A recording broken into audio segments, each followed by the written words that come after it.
welcome to the Pubcast for this March, our first March Pubcast. I am tonight flying solo. Unfortunately, my partner, who usually here, is having a bit of an issue with the tooth, so he cannot make it. Otherwise, he'd be sitting there doing the whole thing, just doing this the whole time. Yeah, John, yeah, all right. I know, you're right about Last Jedi. That's a great movie. Yeah, you're right. You're absolutely right about everything. Just kidding. Everybody knows that he hates The Last Jedi, and I did enjoy it. Although, if you checked out Patrick H. Williams' latest video about breaking up with Star Wars, kind of in the same boat with him. Anyhow, tonight, since I am by myself, I'm actually going to be talking about a TV show that Joe introduced me to, and he's not here to talk about it. Maybe there he is in the catch. There he is in the chat correcting me about The Last Jedi. But we are going to talk about Locke and Key. But I'm just a little brief you up what's happening here. I just got back from a shoot, so it was a busy day. I might as well just let y'all know that I am up for some employment opportunities that will not take me away from this doing Filmmaker IQ. But I had to get a tuberculosis test, and when I was in college, I tutored somebody that I think had tuberculosis, and since then, every time I go for a TB test, I'm automatically red flagged, and I got to do the whole rigor more blood tests and x-rays and all that junk. So I just did through all that. I'm having a great day. How about you? Anyhow. All right. Well, welcome everyone. Bill Cage asks, how is the weather here in Southern California? We actually just had a funny thing. I just came back from a shoot. I did a ribbon cutting for a dog park. Exciting things I do in my life, I know. Don't you wish you were me? But the mayor was saying, man, welcome to a beautiful winter day. And it's just sunny and lovely and perfect, like 72-degree weather. It's like San Diego from weather. It's the Anchorman. It's just perfect, the perfect weather. So got back from that, so I'm a little bit flustered here. I just let you guys know I am trying to put out a video. I was going to put out the anamorphic video, why anamorphics have oval bokeh. The reason why I can't is the coronavirus. I'm sorry, guys. The coronavirus is screwing me because I ordered a bunch of laser parts from China, and guess what? Guess what country's not shipping stuff? China. So all the stuff that I was planning to kind of demonstrate using lasers can't happen for a while. So I went back to work on the Fox script. So I'm trying to put that one into production within the next couple weeks or so. So hopefully we'll be talking about William Fox, and I'll put on my hat. I'll get on my trench coat, and we'll do a little film noir. Filmmaker IQ presents The Studios.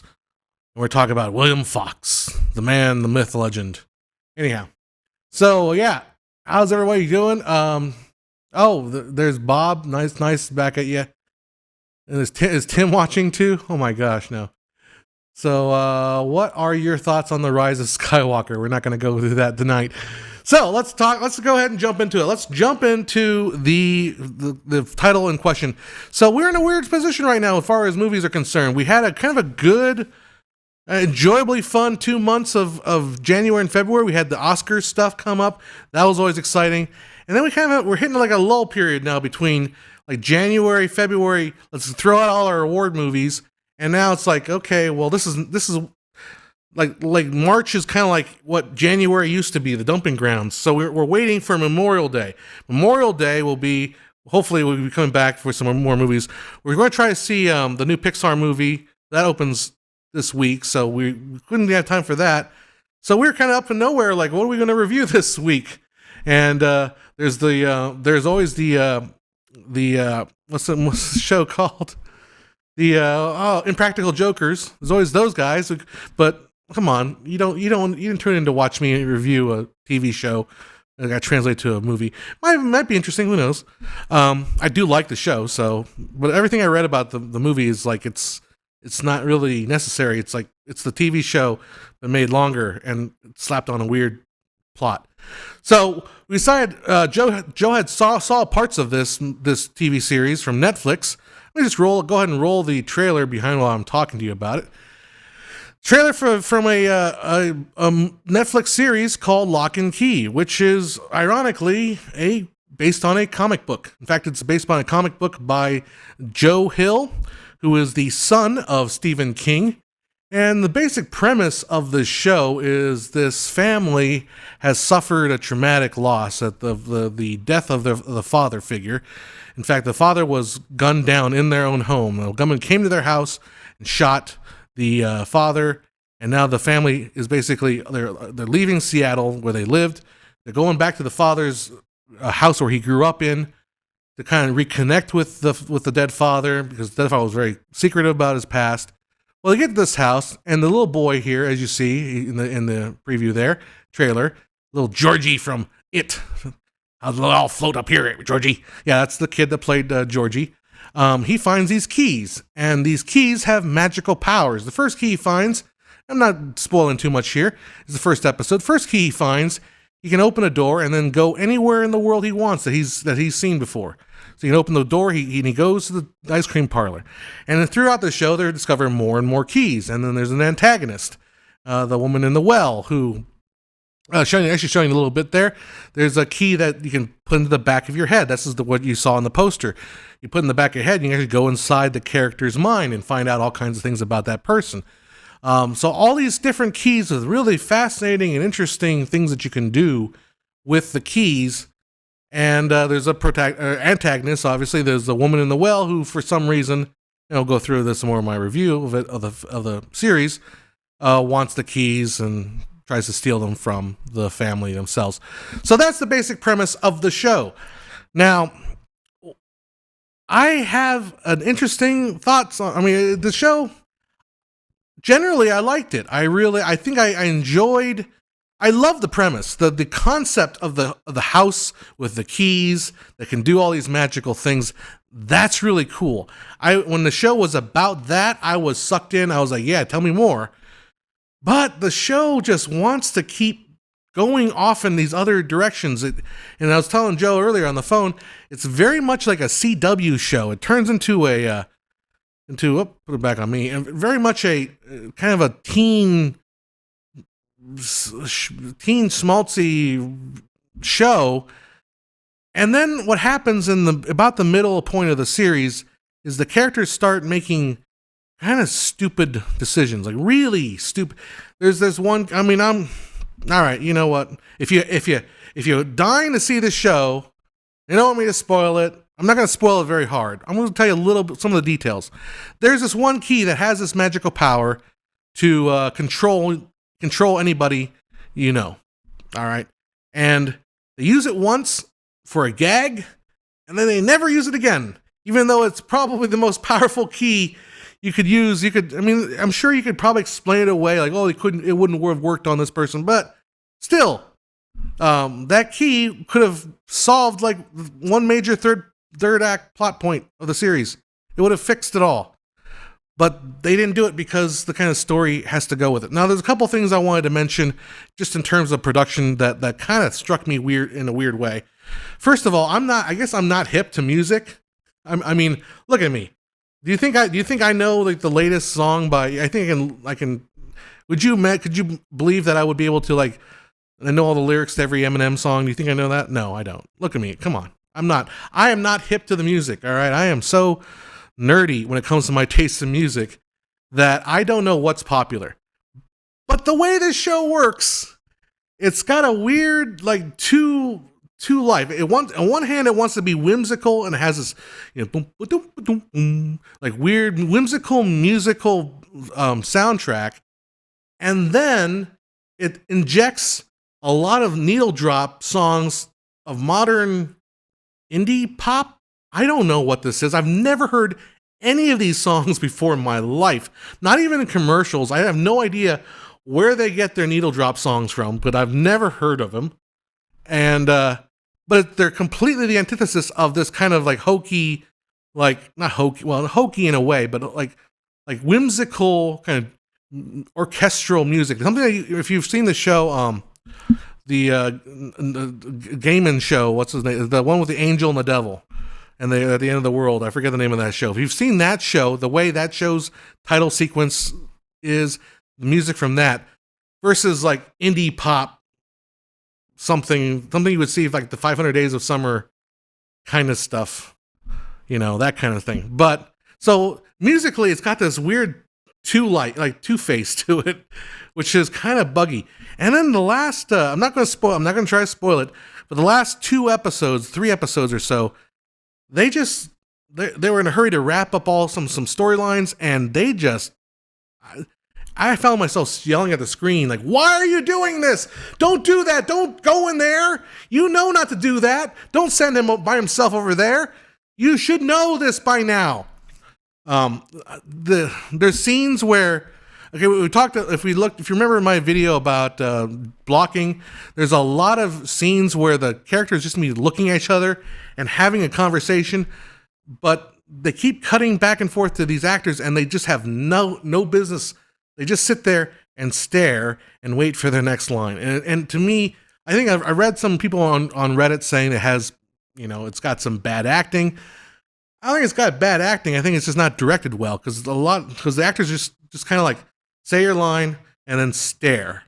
Say your line, stare. Don't interrupt. No, don't do any of the naturalistic stuff. No, just say your line and then stare at the person.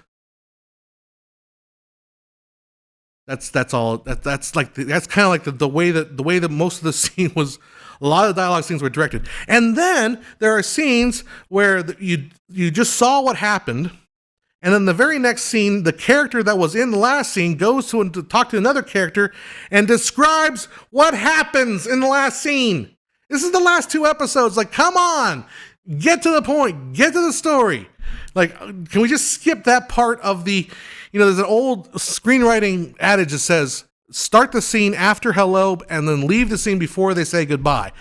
And that was not done in this movie. Still, I did enjoy everybody that was in the in the series. I enjoyed the characters for the most part. The leads I liked. I liked the little kid, the girl that plays the Kinsey. I didn't know she was British until I looked her up later. All the leads I thought did a fine job. The characters are likable. If you're curious about the show, I'd say go watch it. It's not going to change your life. It's not Stranger Things. It's not the caliber of Stranger Things, but it is very enjoyable. I will follow it for a second season if it does come back. I'm pretty sure it will probably come back, because this is based on some good source material. I've never read a comic book before in my life now, and I actually bought the comic book that this is based on because I'm really curious to see. I read that the comic book is a lot darker and a lot less kid-friendly.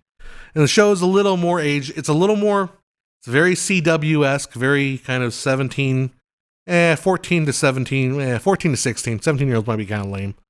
But yeah, Locke and Key, I would recommend it. I would watch the second season if they kept the pace. If they don't smarten up in the first half of the second season, I will abandon the show. I'm sorry. Yeah, I enjoyed what they made so far. But I do have a lot of caveats. Tell you, like, be careful. You'll get frustrated if you're following the plot. And that is my take on Locke and Key. Have you guys seen the show? I'll give you guys a chance to respond in the comment section as I go through the last few of our comments here. Just shout out to the people that said hi. Hello, Forrest Dean. Oh, this mic sounds great. Yeah, because this time I plugged it in properly. Actually, I never unplugged it. That's why. Entertainment Controspects, Lucifer, great series, Lucifer. Oh, okay. So the reason why we were going to try to do the Locke and Key and another movie, like an old classic. We were trying to try to do Total Recall because somebody recommended it, but Total Recall I couldn't find for free anywhere. So, Locke and Key was like 8 hours long. So I figured we watched enough material to talk about Locke and Key. And anyhow, so yeah, I don't know if you guys have seen any of you have seen it. I would just say check it out if you're interested in a show. Perhaps you're interested in, the important thing is when you're watching, you should go out to watch as much stuff as you can, because you will learn from everything. In fact, I think it's a little dangerous to only watch movies that you will love, although I tend to do that myself. just be open to watch other stuff, because sometimes you learn, if you watch stuff that you love, you tend to overlook the flaws of what you love, and you don't kind of get through it. Joe says Lock and Key is enjoyable, and while I may enjoy, I did see its flaws. Bill says, Jesus, John, take a second to breathe. I am trying to do that, although my air supply is going through. Anyway, what about Hunters, the Prime Video series? I don't think I've heard of that. I think I saw the ads for that. I don't think I've actually seen that one. Although, if you didn't see Mindhunter, that's a Netflix original. That is a really good show. That's going back, like, if you haven't watched Mindhunter by now, you should watch Mindhunter. Mindhunter is one of the best shows about serial killers. It has absolutely no blood and gore whatsoever, except for the title credits. It's brilliant. So, we're not going to advocate piracy in a channel where we advocate people going out trying to make a living making movies. So, Joe says, go watch The Expanse, people. We need to support The Expanse. We need to finish those books. I'm going to have a drink. Well, we need to finish The Expanse. We need to finish the series of books on The Expanse. There's one more book coming. Hopefully we'll get that book before George R.R. Martin finishes his Game of Thrones, which, yeah, sure. He'll finish it, I guess.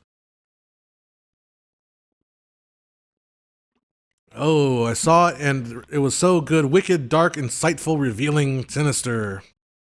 I imagine that's Hunters. All right, very good. Well, that's really all I had planned for today's Pubcast, as far as our normal plan of discussion goes. So we are open to any questions, any comments, anything you want to talk about, anything at all. I mean, we just talked about we're going through the anamorphic lens design. I can see all the pieces. All the pieces of my anamorphic lens design thing are sitting over there, just waiting for me to actually finish the dang project. But I won't get my lasers until the coronavirus lets up. So I might change how I want to do that video. But yeah, other than that, I've been really busy. I did a video for the Chamber of Commerce. They did their installation dinner. They don't call it installation dinner. It's called the gala now. And I've been doing that for about, 17 years.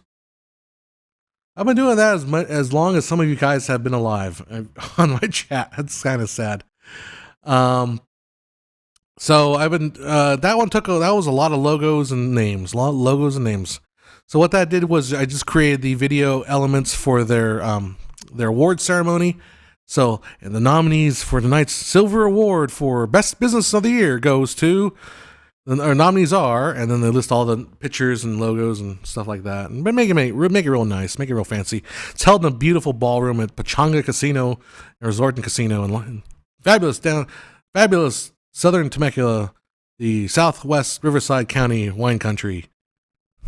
Yeah, so that was beautiful. So I did that. Just wrapped up a video for last time that we were on Pubcast. Joe and I shot a live active assailant project that they did, where they simulated an active assailant coming to a school, and the police did their exercise, and then the ambulance came, and firemen came, and they all kind of practiced together how to get kids out, and we shot that on video and put that together. So I've been working on that. I've just been doing a bunch of stuff. So unfortunately, I haven't had much time to do IQ videos, which really sucks because I really like to make those IQ videos. But we will have something soon. I hopefully before, well, I don't know if I will have something before the next Pubcast, but we probably will have shot something before the next Pubcast. That's my hope right now, and I need to kind of clean up my office a little bit. So, question here. It's been hard on the side of the screen. Oh, it's hard being on this side of the screen, says Joe. What about what's on theaters? James Bond will now premiere until November because coronavirus sucks. Yeah, I know. That's another victim of the coronavirus. James Bond, 007. So, let's see. David Simmons, anamorphic would be an interesting video. I always enjoy the topic of optics studying physics many years ago. Anamorphic will twist your brain around a little bit. It is kind of tricky to think about. And And especially for a person that's not trained in optics, not a person that's not trained in physics, thinking about anamorphics hurts a little bit. It really, really does. And the common notion, the reason why bokeh is oval is because you look through the aperture is oval. That's not the reason. It just isn't. And trying to explain why it isn't, that's tricky too. But I think I've got it. I can demonstrate it with lasers if I had lasers. Some dang old lasers. Anyway, how about those Batmobile pictures? Looks bad. It looks kind of like the new Batmobile pictures. I can't pull up anything here, but it kind of looks like Mad Max's car. It's like they took the Mad Max car. I mean, Joe's more of a car guy than I am. The whatever car, I don't know, it was on Nova, but it was the Firebird or something like that. And just, I mean, if you're going for like a very, very fresh, brand new Batman, it kind of makes sense because he wouldn't have had time to figure out all what to make it cool, you know? That'd be kind of cool.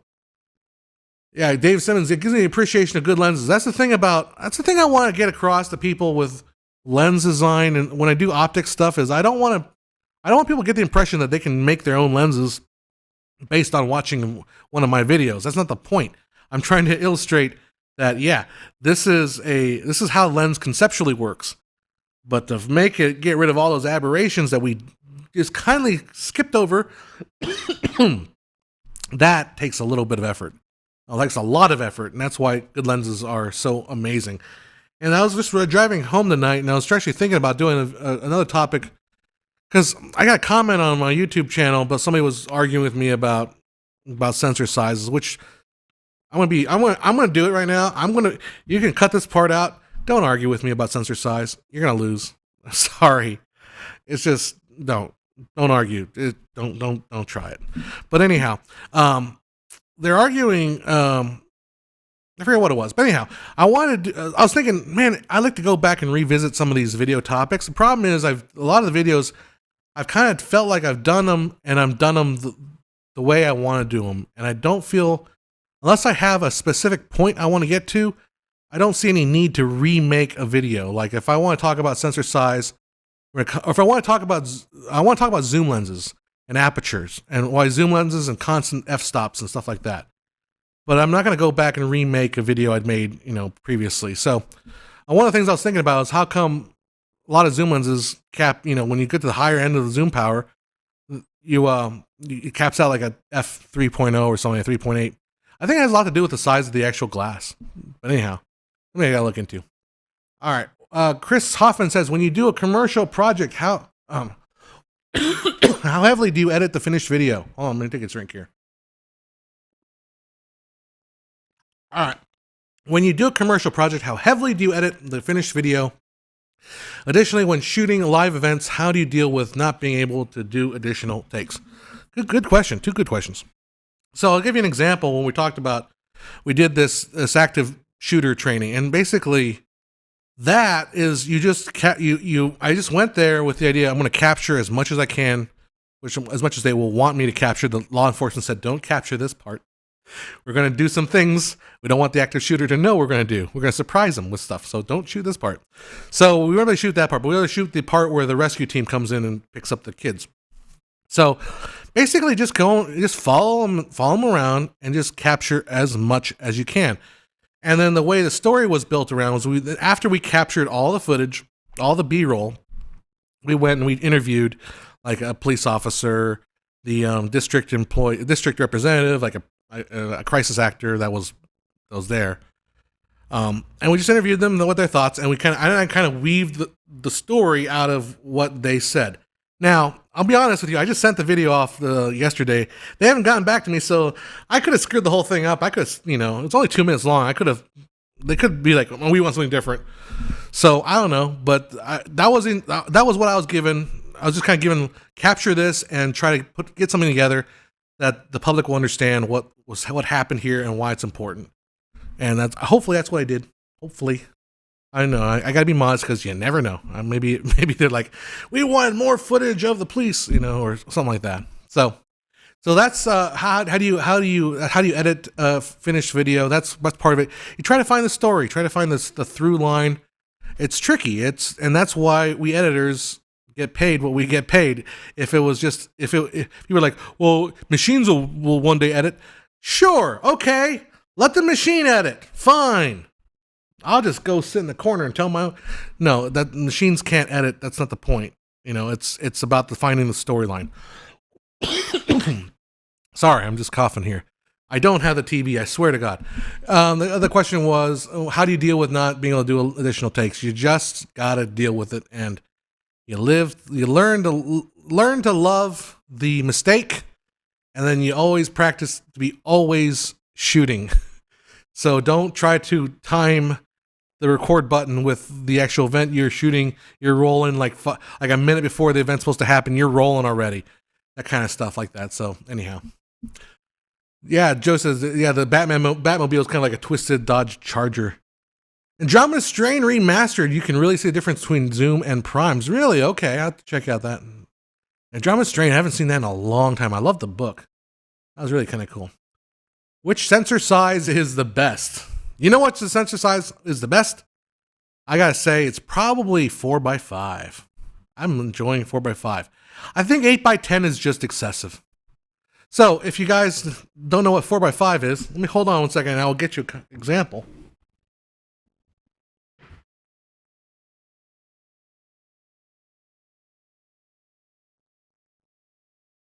Alright, so I'm back. So, this is the camera that I've been kind of playing around with and I've been enjoying shooting with it. I haven't had much time to play with it at all. This is a 4x5. It's called a large format, but it's really, the large format guys, because it's a big dick measuring contest. They will kind of laugh. Oh, that's not large format. That's a small form. That's medium form. This is large format. Okay, leave me alone. I know there's 8x10 and there's whatever so forth. Those are really large formats. But anyhow, so the sensor, there's no sensor. It's really a film plate, and it's that big. All right, see that's 4 inches by 5 inches. And if you want to compare, like a 35 millimeter is probably just like, I don't know if you guys can see that back there. It's like it's not even the little lines in there. It's even smaller than that. But I really enjoy shooting 4x5s because there's something special about it when you get it right. Unfortunately, I've been screwing it up quite often lately, so I'm not too terribly happy with my shots in 4x5. They're kind of icky. But yeah, this is a 4x5 camera, and this is really kind of a cool camera to demonstrate the principles of photography with. But you put your film holder in here. You close it up. You make sure your light is locked on the close side of it. Then you pull out the sleeve. You check you do all your aperture and your shutter speed and all that, and then where is it?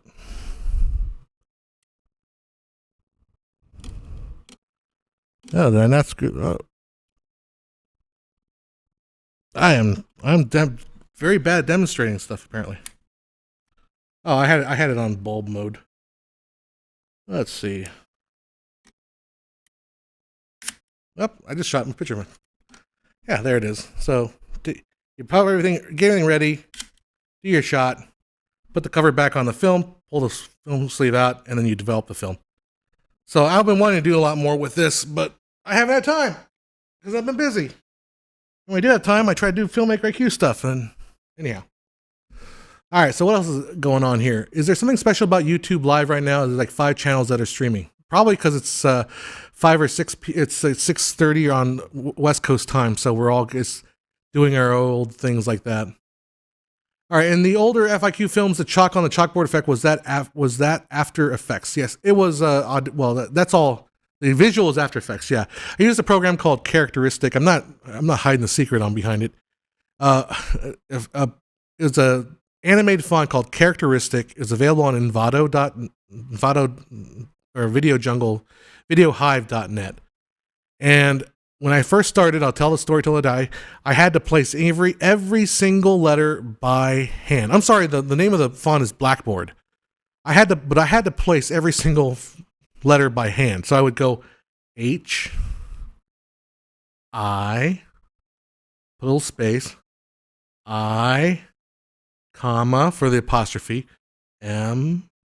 Literally did that for about 2 years. I did that. Crazy. And then I found this program called Characteristic on aescripts.net. If you were in After Effects, and AEscripts is like a candy store. So Characteristics can actually order those fonts in automatically, so you don't do them frame by frame or letter by letter. So that is Characteristics. So does anyone want to hear my TV show idea? Seriously, anyone? I think the answer is no. I'm sorry. Go ahead. You can put it in the chat. I've heard that full frame is equivalent to 35 millimeter and micro four thirds is equivalent to 16 millimeter. Is this true? Full frame, no, is not equivalent to 35 millimeter. It's equivalent. Their full frame photography is equivalent to 35 millimeter stills photography, which is film laid out on its side. I could get some 35 millimeter film. All right, hang on a second, because I know this is exciting. We're gonna get some film here. Hold on.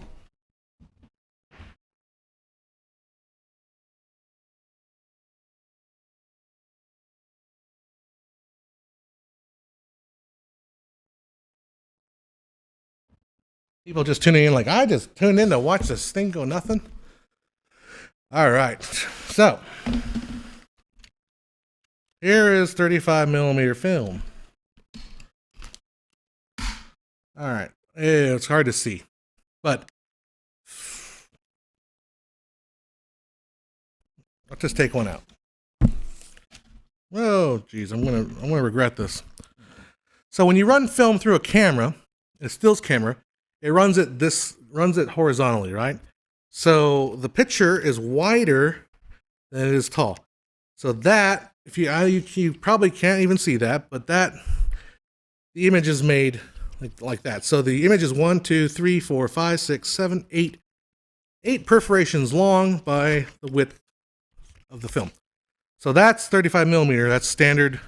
That's stills. That's full frame. In a movie picture camera, the film is run this way. So the image is only 4, in the old silent film, is 4 perforations tall, and then the width. So actually APS-C is much closer to the way old-fashioned 35 millimeter film works. This style is called VistaVision, which is used in special effects and stuff like that. So you're closer to APS-C with this style. And then M43 micro four thirds is pretty close to 16 millimeter. So you can go with that. Alrighty.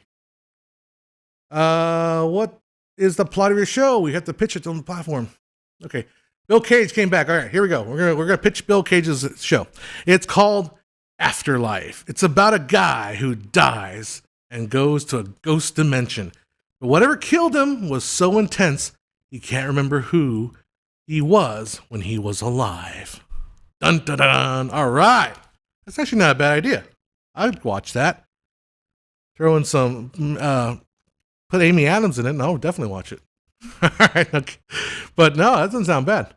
All right. Zeke says, what are some easy go-to freelance videographer gigs you can do if you have your own equipment? I would recommend, this is a good question. I would recommend you first contact your local nonprofit groups. There's a group around here that's called Habitat for Humanity in the Inland Empire that does some really good stuff. And I just shot with the city to do one of their projects. And these nonprofits, they don't have a lot of money, so they're not going to give you a lot of money, but you can get practice. You can definitely practice with nonprofits. Just say, hey, I'm a new videographer. I want to do some work. Is there something I can do to help you with your marketing? Is there something I can show other prospective clients? You build enough of these nonprofits, because everyone wants to get involved with these nonprofits. You end up getting your hands in talking to the PR people, talking to marketing people who are maybe marketing for other companies, and then that whole thing kind of networks, and then you can actually do commercial work. So I think nonprofits the way to go. I think that's a good way to start. Salvador says, I've been studying your videos on dynamic range. Oh my gosh, that's a crazy one. I've been giving photography lightning seminar, and it's been a lot of help understanding ISO. ISO is one tough nugget to understand. It is tricky, really, really, really tricky when it comes to just the way the new cameras are handling ISO. Like, it used to be a little more simpler, not so much anymore. Some English guy, sorry if you've discussed this already, but what are your thoughts on Bob Iger stepping down as Disney CEO? I don't know a whole lot about this story about Bob Iger. I think the reason why he's stepping down is he's kind of like taking more of a backseat role. He wants to do more of the Walt Disney role, and let the new guy, Bob, what's his face, do the Roy Disney role of actually running the company. And Bob Iger can kind of sit around and just come up with ideas and have fun and just basically go to all the cool Disney resort events. And I mean, that'd be kind of cool if you're Bob, like if you're like executive at Disney, you can go to Club 33 and do whatever you want. And you get like the best of everything, and it's all free, I'm sure. All right, I'll see if I can get her to land her voice. That'd be cool. Amy Adams in Afterlife. Dun, dun, dun. I was watching. So I'm an addict to the new Onion podcast, not Pubcast. New Onion podcast, and I was listening to this podcast because I'm like, there's so many podcasts. I can't even fathom how many podcasts there are. But there's this podcast with Angela Kinsey and Pamela. Well, she plays Jenna Fisher, and it's basically they watch every episode of Office and they recount the story of what happened on that episode. So interesting podcast idea. I love it. Yeah, cool. All right. What else? Am I too late for the party? You have just arrived. The party has begun now that you are here. Let's put it that way. Mega says, can you do a video shot breakdown and script breakdown?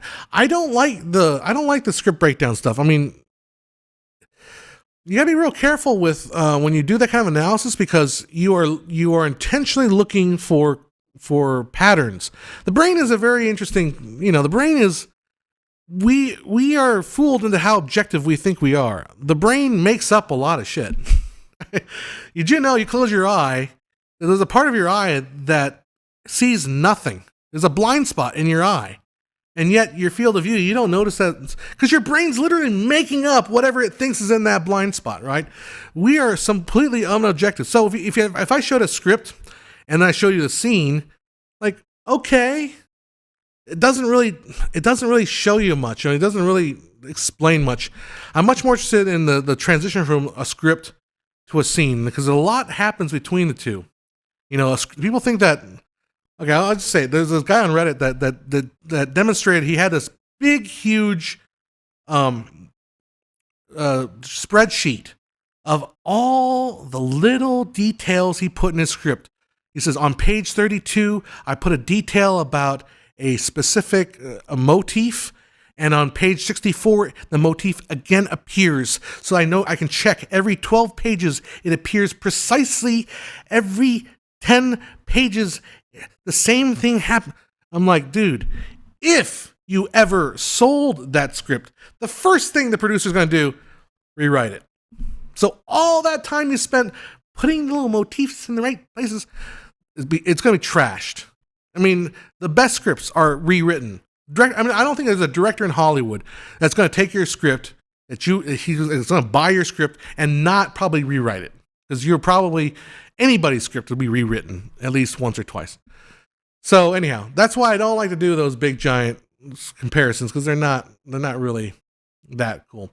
Companies doing streaming are talking about basketball games, video depositions for lawyers. Video depositions for lawyers, I think that's all kind of gone out of style because it's too easy to record video these days. I mean, deposition video is almost as boring as you can possibly do it. So I think most people just do their own. Thank you for making such a great academic, well thought out video. Thank you, and well written, needed. Well, it's so needed, and we're so great.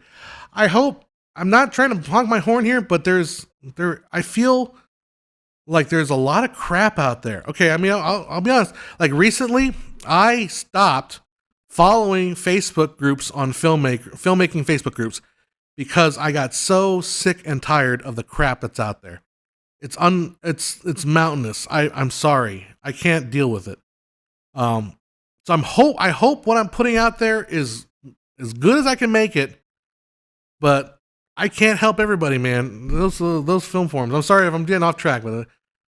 I can't deal with Facebook film forums. They're horrible. They're absolutely horrible. I hate them all. And if I'm being honest, if you want to learn filmmaking, Stop going to those filmmaking boards. They're terrible. All right, follow up to another question. Do you go into a commercial project with the idea of what the final through line will be, or do you find the shape before shooting, during the shooting? I generally will find the shape. I go into a project knowing what I want to get out of it. So if I go into a project knowing the client wants a video that explains what the storyline is, and then this is the part I hate. There's the editing part where you're culling all that, trying to figure out how do I get the story out of the chunks that I have here. And sometimes you can do it, and sometimes it's like, well, we need a voiceover. We need some text on screen to explain this stuff. But so yeah, that's kind of the way I approach a commercial project. Is I know what they're gunning for, and I know what elements I will need. So I know I'm going to need like B-roll. I know I'm going to need this. I know I'm going to need interviews. Okay, so we do that, and then we kind of cobble it together in the edit, and it all comes together. Hopefully, assuming you have enough B-roll and you have enough of the elements you know you want. Holy moly, Jonathan Cisco. Inserts some numerous compliments in the administration. Can you elaborate how much temporal room for artistic expression is available filming at 60 FPS, the intentional motion blur, in contrast to, my gosh, $99 super well chat. Well, boy, you asked a big question there. Okay, so how much temporal room for artistic expression is available when filming at 60 FPS? I mean, artistic expression. I don't think there is much artistic expression available at 60, because realistically, when you're shooting 60 frames a second, you cannot shoot anything less than 1/60th of a second shutter speed. You are stuck. And I've had this argument with people on YouTube. I don't know why. If you shoot 60 frames a second, there's no way your shutter speed can be open longer than a 60th of a second.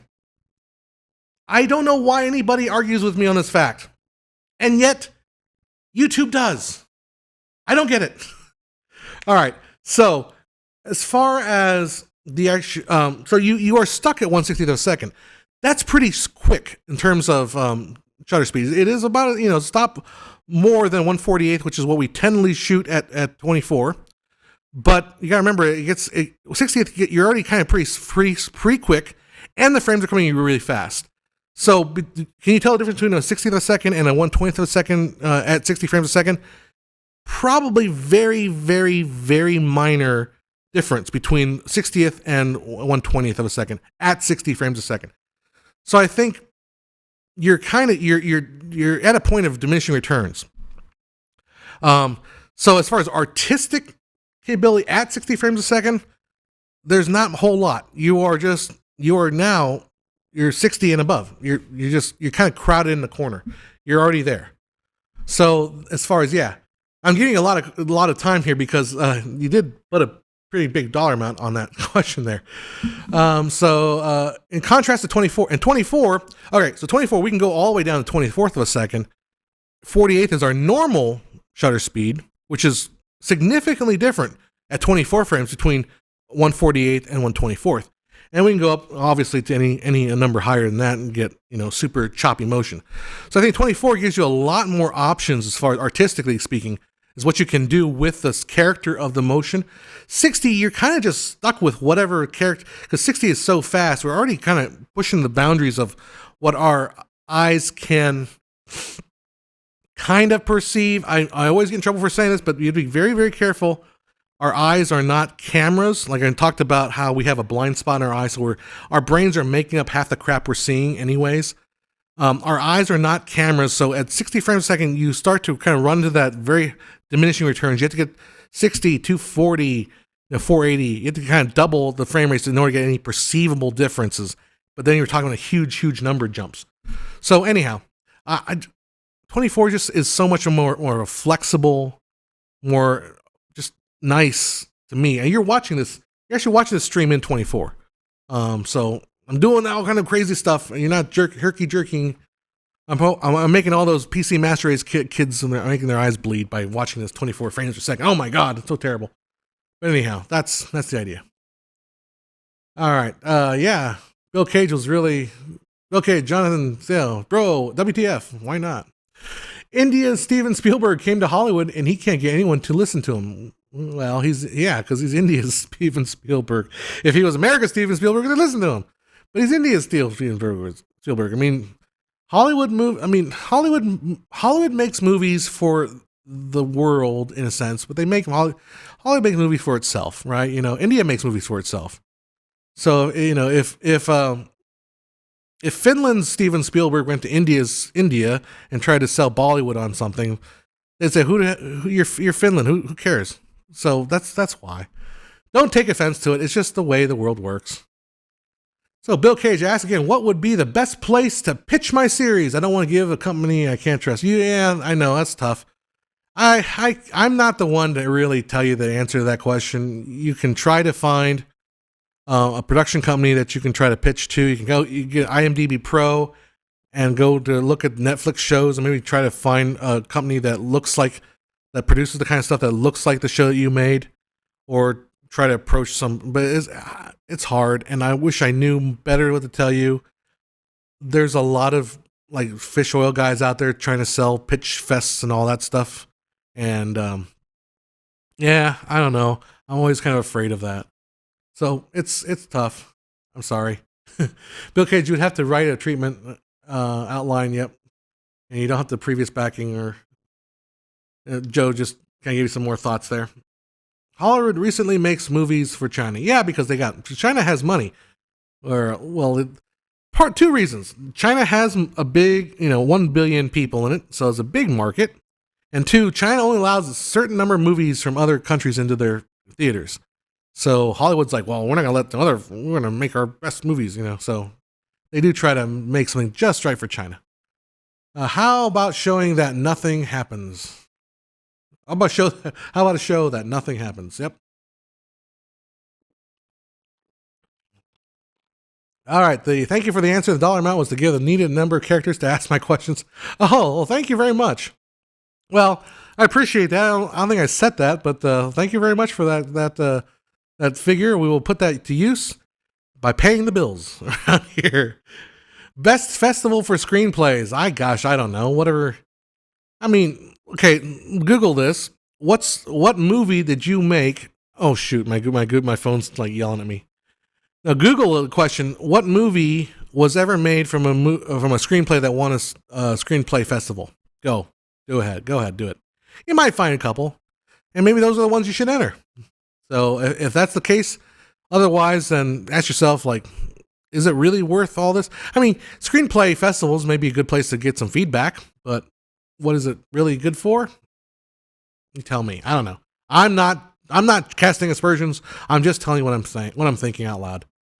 All right. I know I'm definitely putting it on YouTube. No, I meant not. Yeah, don't put.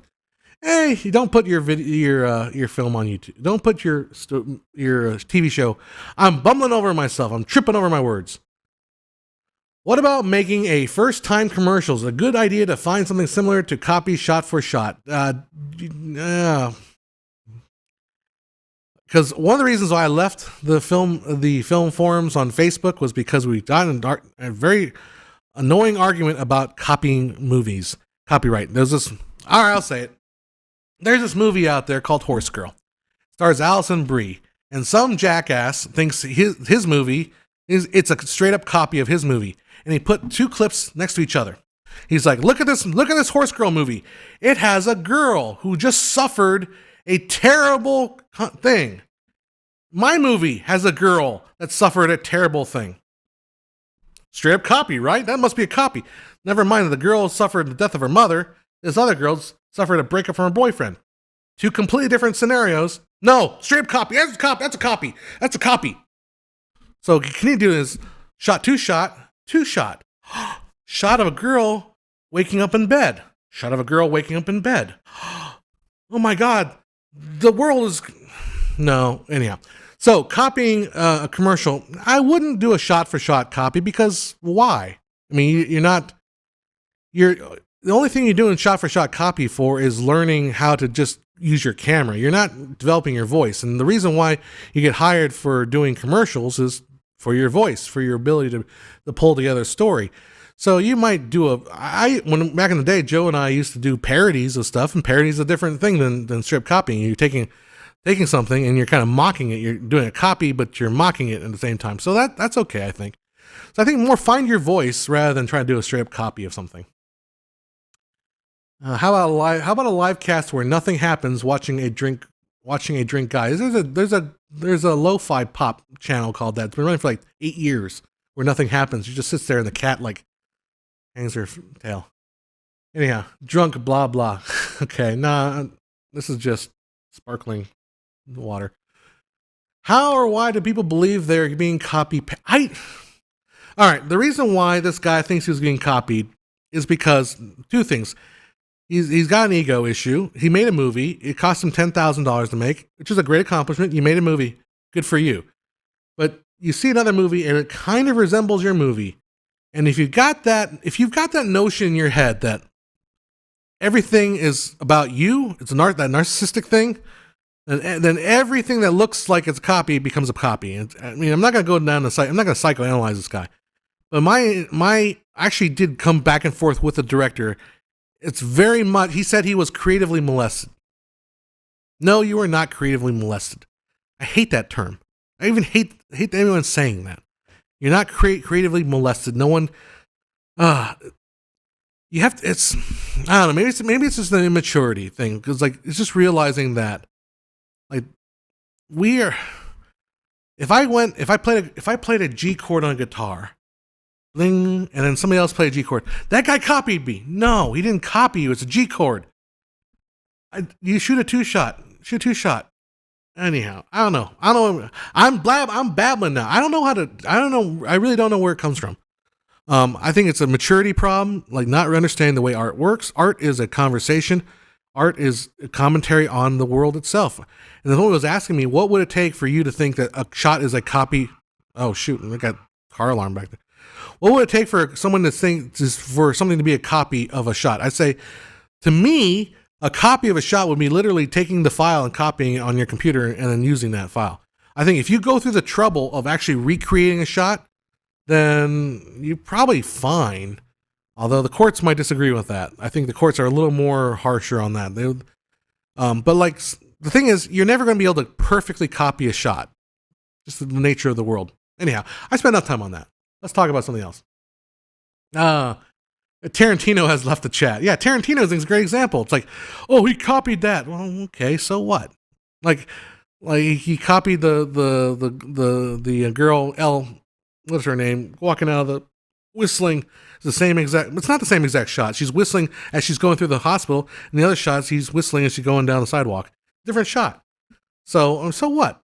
I think Tarantino does it so blatantly that it's like, oh yeah, that is a reference, and that's purposely. And then of course, if any of you guys watched our silly little film out of sync, you'll see there's a lot of copying in that one.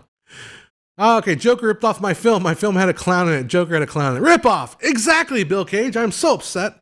I'm so utterly angry. Copyright.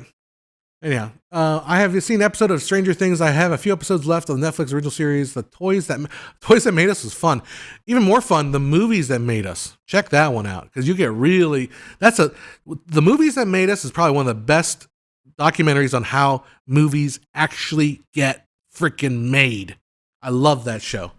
All right, not to mention the thing you have to prove you had the idea first. You have to prove you had the idea first. You have to know how. You have no idea how long the script will be in development. It could have been floating around for years. Well, there is the proof of idea. You had the idea first, but you have to have an idea that's so similar that it couldn't have just occurred out of coincidence. Like a girl going through a movie that starts with a girl going through a tragic event. Can we list off all the movies that had that exact beginning? That's not close enough to be considered ripoff. A Shape of Water is a direct ripoff of Let Me Hear You Whisper. That's somebody was mentioning. Well, Shape of Water is a direct ripoff of Splash. You need to make because that was a joke. Shape of Water is not a ripoff of Splash. Anyhow, can you still option a movie if you make it yourself and you still own all? Yeah, sure. You might have to take the movie out of circulation or something. I don't know. It all depends on what kind of deal you can make. All right, Bill Cage asks, you know Tarantino re-released the King Kong ripoff? No, I did not. Is that what Inglourious Bastards is? David Simmons, want to watch something dope on Netflix? Check out Black Mirror. I like Black Mirror sometimes. I have a problem with, I think, I'll be honest. I say this a lot. This is my confessional hour. Now that Joe's not here, I can confess all my sins. I don't like a lot of sci-fi because I think a lot of sci-fi is juvenile. All right, I said it. I think a lot of sci-fi goes the easy route. I think even Black Mirror sometimes goes the easy route and picks topics that are just cliche or that don't reflect the reality of where science fiction goes. Like The Expanse is an example of not juvenile thinking when it comes to sci-fi. The Expanse is like, this is probably what would have happened in this circumstance. Whereas I think a lot of times in the Black Mirror, it's just like, let's just see how much we can mindfuck the audience. All right, I got bleeped for that. I'm going to get demonetized. All right. Sorry, I'm passing out some of these comments. I'm missing it out because they're going too fast on my screen. Well, Weird Al Yankovic is the best ripoff artist, and I lie, his stuff is better than the original usually. I think he also asks permission a lot of times for his stuff. He does, but even though parody is covered under fair use, but he does ask permission, or he does license the songs maybe. I'm going to ask this question until I get answered. Sure. Thoughts on Candyman remake? Have you seen the trailer? Nope, I have not seen Candy. Wasn't a big fan of the original Candyman, so wasn't really crazy about the new Candyman trailer. Another thought, Donnie Pearson asks, I shall do so now. No TMT3 anymore. I got the entire TMT trilogy on Blu-ray, though. Teenage Mutant Ninja Turtles. Turtles in a Half Shell. Turtle Power. I think we're going to end the show with that. We're going to sing that song together in a round. Imagine this, Star Wars with the real guns. It's called The Expanse. No, it doesn't have the princesses. Altered Carbon is adult sci-fi. I think it is. The first couple episodes to me felt too action adventure-y, and I kind of got over it. But give Altered Carbon another go. Con Perspective, I've been thinking about watching Altered Carbon. Yeah, I heard good things about it. I'm gonna say sci-fi. Watch The Expanse. The Expanse is what you want to go for. Yeah, it's a little Halo-ish. The other show that I was watching, there's a counterpart to Black Mirror, which is Amazon's answer to Black Mirror, which is kind of failed, but it's called Isaac Asimov's Fantastic. It's like Isaac Asimov's sci-fi show. No, Philip K. Dick's Do Androids Dream of Sheep. That's what it was. It was all a bunch of Philip K. Dick stories, and I think I liked that. I liked some of those stories more because they felt more like classic sci-fi. Because I mean, sci-fi should, I don't think sci-fi shouldn't do anything, but I remember sci-fi had a little more of a positive bent on human reality. I guess I'm going to be a little political here, but I don't believe that humans are a virus. There's me being political. I'm not looking at anybody. I'm just looking off the camera. Me being political. I don't believe humans are bad. John Hess says. Does he stand by the opinion later on? I don't think human beings are bad. I don't believe in that. I don't agree with Agent Smith that humans are a virus on this world. I don't believe that. So I appreciate the kind of the old Jim Kirk kind of optimism about humanity. And sometimes I wish some sci-fi would have more of that. I don't know. That's just me. All right now I am watching a Brazilian sci-fi show called Omniscient. Cool.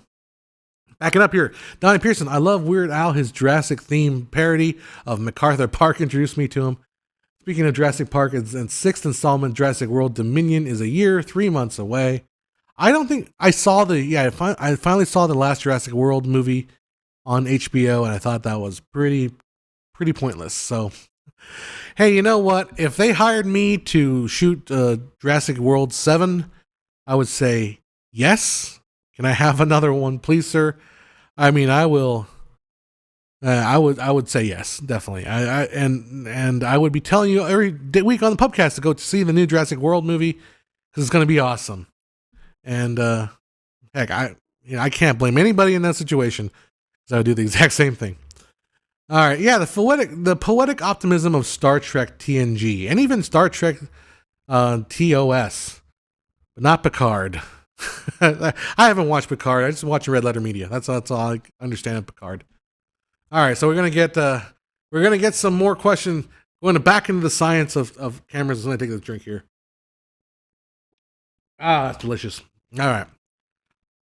MKL257 asks, what's the advantage to shooting 360-degree shutter over 180 besides more light? Well, the advantage is you'd also get more motion blur. So you get a little more light and you get a little more motion blur. So, and that's really all. That's really all there is. Don't overthink it. If you need more light and you can deal with more motion blur, go ahead and bump it up to 360. It's okay. You're not gonna kill anybody. If you absolutely cannot have more motion blur, then don't push it up to 360. So really, that's really all it is. What is a Star Trek? That's a good question. We will spend the next 30 years explaining. Richard Harris, Al Guinness, Cromwell, 1970. All right. Donnie Pearson, speaking of Star Trek, 5 hours more till a brand new Picard. Speaking of Star Wars, we got a brand new Clone Wars on Friday. Don't worry. I always avoid spoilers. Very good. I'm not following either of those. I enjoyed Mandalorian, but Clone Wars is kind of where I put my foot down. So I'm just not gonna do it. Not gonna do it. It's too much, man. It's too much for me.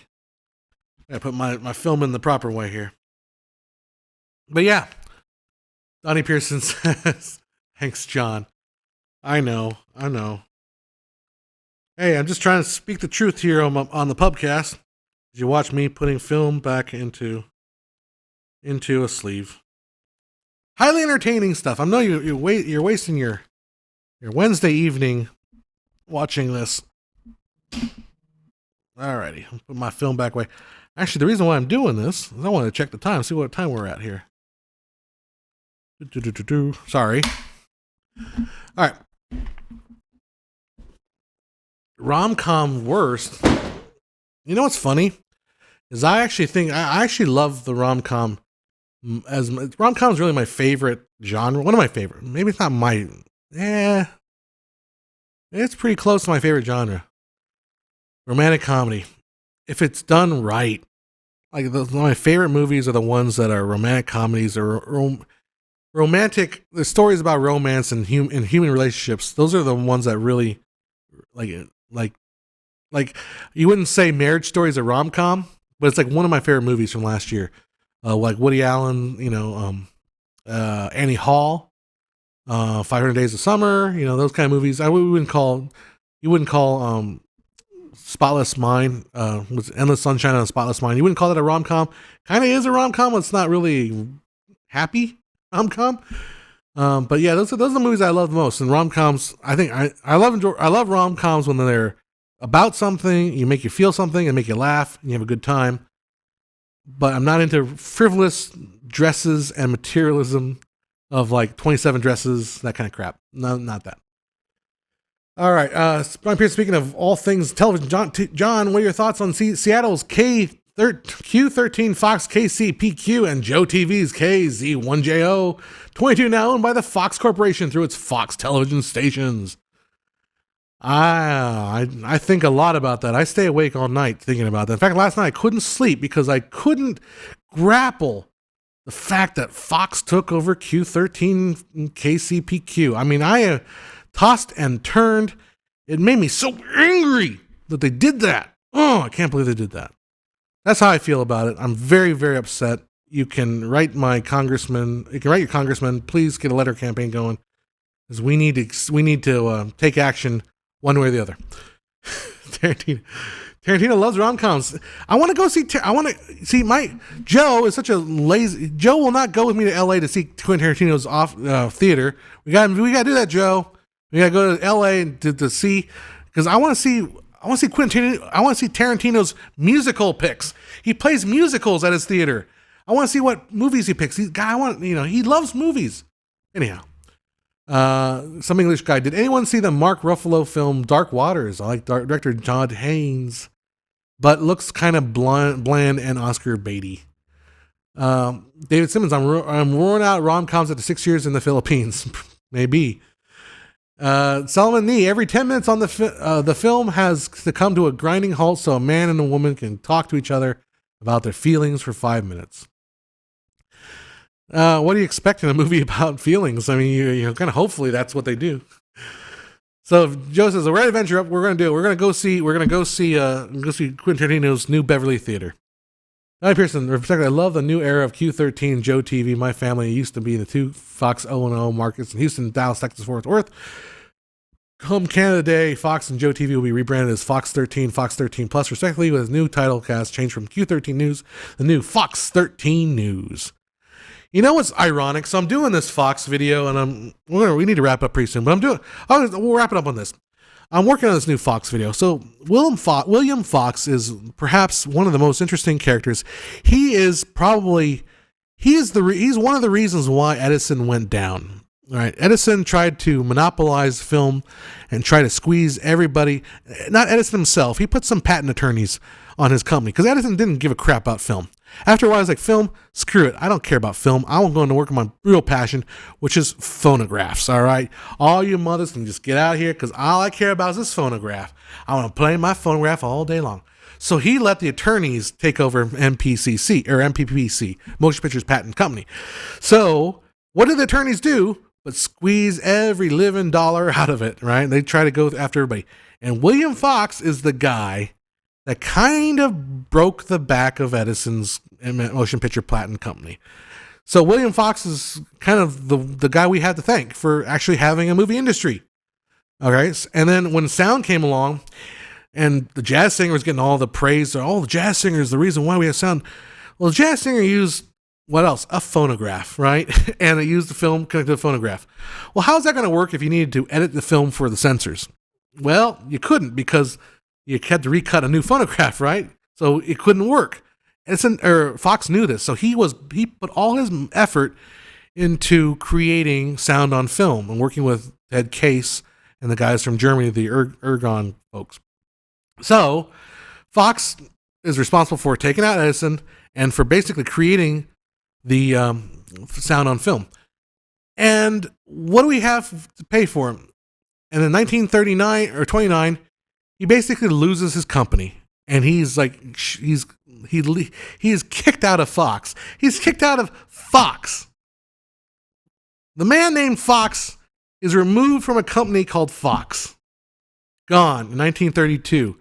So everything we've known from 32 on, 20th Century Fox, Fox Broadcasting, Fox News, Fox Sports, has nothing to do with the man that actually created the company that it's named after. And so now the only thing left that bears his name is the television stations, which William Fox had absolutely nothing to do with. Irony, right? Weird. All right, so is the Fox video almost done? The script is almost done. I need to make more film noir jokes in it. It needs more film noir touches to it because it's not quite film noir enough. I need to add more dames and hot shots and stuff like that. So, anyhow, it is coming to the time here. Learn about this in college. Super cool. Yeah, Fox is a weirdly forgotten time. In this era, it seems like we're so busy about, we're so busy about what's new and what's cool. Tend to forget that there's a whole history of people that came before us, and maybe they had some insight into how things work that we can apply to today. But no, today we're so obsessed with our shiny new things that we can't bother to remember. Good old Fox. We have to combine it with some political crap and Fox News and mix it all together. No, Fox was a brilliant immigrant from Hungary. My God, I'm hungry. Now, Vilmos Fuchs is his real name. Anyhow, we'll get to that. Hopefully we'll have that video done pretty soon, and hopefully you guys will much enjoy it. Well, the Fox name may be here in the hands of the Fox Corporation, but every element 20th century is now the hands of Disney. Yep. So no more 20th century Fox. It's now 20th century. Dun, da, da, da. And so there's a good way to go out. So thank you guys for watching. Make sure, hey, if you haven't checked it out, we have the t-shirts on Teespring. Check those out. There's always Patreon. I haven't been, I need to put out some more videos, so those Patreon folks, I am putting stuff out. I will work, we'll get this stuff out there. We'll get it out there. Stop riding my back. No, we'll get it out there. Oops, that's not good. There's the Patreon logo again. Let's go out together. So all of our love. Thanks for hanging out with us, or hanging out with me. I'm here literally by myself in the studio. The front door is locked, so the homeless don't accidentally barge in. So let's all go out together with a round of everybody, a nice round singing. Let's all join our voices together in honor of William Fox. Well, actually, this is after he left, but in honor of 20th Century Fox, let's all sing the Fox fanfare. Shut-dun, shut-dun, dun-dun-dun-dun-dun. Dun dun dun dun dun dun dun dun ba-da-da-dum, bum-ba-da-dum, ba-da-da-dum, bum-ba-da-dum, ba-da-da-dum, bum-ba-dum, bum-bum-bum-bum. All right. Thank you very guys. Thank you for dealing with that horrible singing. Good night, folks, and we will see you guys next time. Bye-bye.